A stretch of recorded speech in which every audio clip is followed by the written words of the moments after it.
Look out, ransom, is all I have to say. All right, as we continue our journey through the dark web, where do we go? Let's take a left turn and get into either the online sex trade or the live pornography, or what did you see of that? I know you were, again, in a room with some, girls being naked online. You really immerse yourself, Jamie. I did. I did it for the readers. I'm sure a few times you said, "I'm doing this for the book," when you were about to do things you didn't want to do. Yeah, that was one of the easier things to do. What happened there? Well, I think I was a little bit naive, to be honest. I hadn't really heard much of this webcamming industry. This is where particularly young women perform sexually explicit acts at home on their web cameras to thousands of anonymous viewers who will tip them, who will pay them if they like what they see. Simple concept. Right. But it's being, I'm estimating about 30,000 or so women are doing this around the world. Okay, around the world. And and with broadband speeds going up, you can literally be anywhere. You can be anywhere. And I think the point really is this, that this sort of sector of the adult industry, the adult entertainment industry, is the only one that is growing, the only one that is financially viable.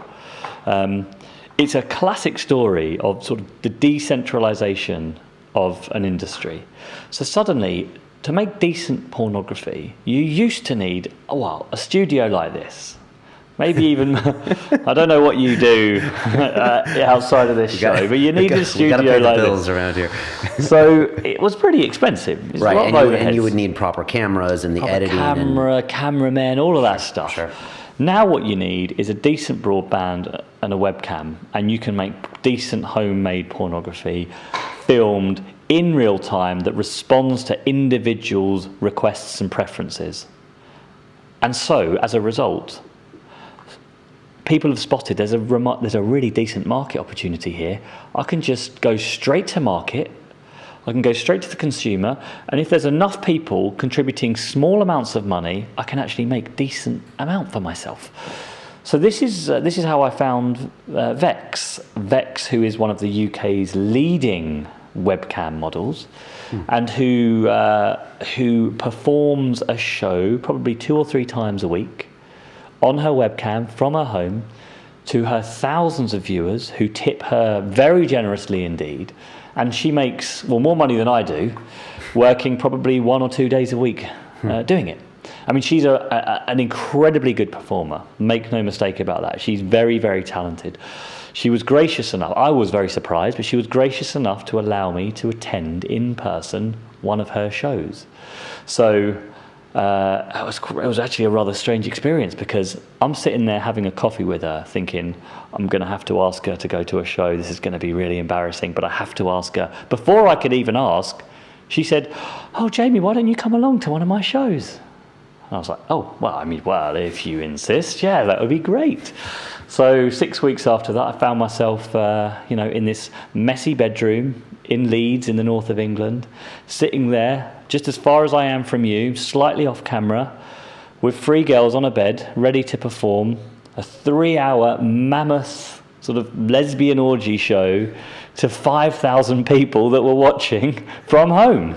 3 hours. 3 long hours. I haven't been online in a while. Wow. If I may, because that's quite an important point in that 3 hours thing. If I may be slightly explicit about this, I'm sure your listeners and this is the place to do it. Yeah. You don't need 3 hours to sort of relieve yourself if you're watching pornography, and that's why this show is not just about pornography. It's not just about sex. It was a really interesting sort of social entertainment. There were jokes, they were laughing, playing games. They knew many of the people that were watching. They would communicate with them, talk about all sorts of things. There'd be low moments, there'd be high moments.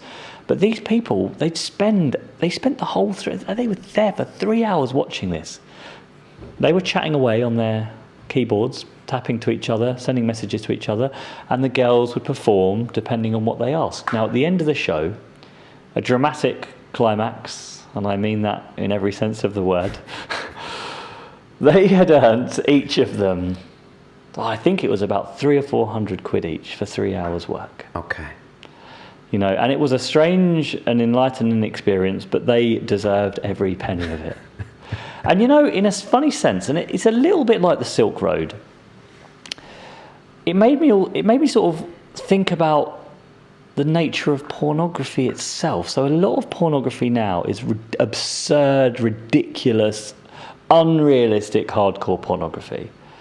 This is a very different type. This is real. This is ordinary people in ordinary bedrooms doing ordinary things. Cats wander in and out, there's chat, there's things go wrong, the webcam breaks, someone falls over. That is actually what sex is really like. And so in a strange way, this is a more natural, a more meaningful type of pornography for people to watch.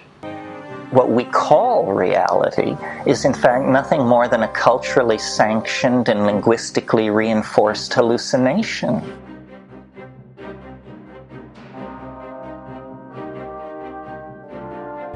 This week on London Real, we have Edward Snowden's attorney, Jessalyn Radack. Edward Snowden made the only choice he could make, which was to go outside of the United States to blow the whistle.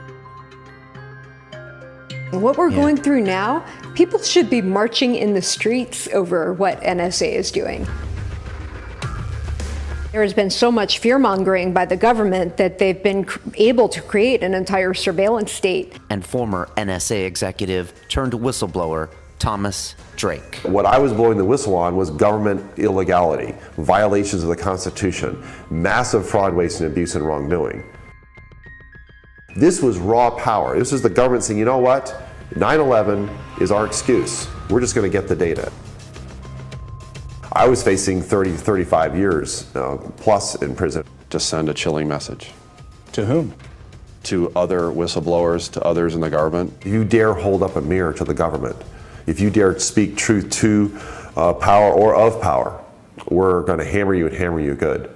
On Sunday, London Real presents Jessalyn Radack and Thomas Drake, NSA whistleblower. We just don't do this to Americans. That's why we had an American Revolution.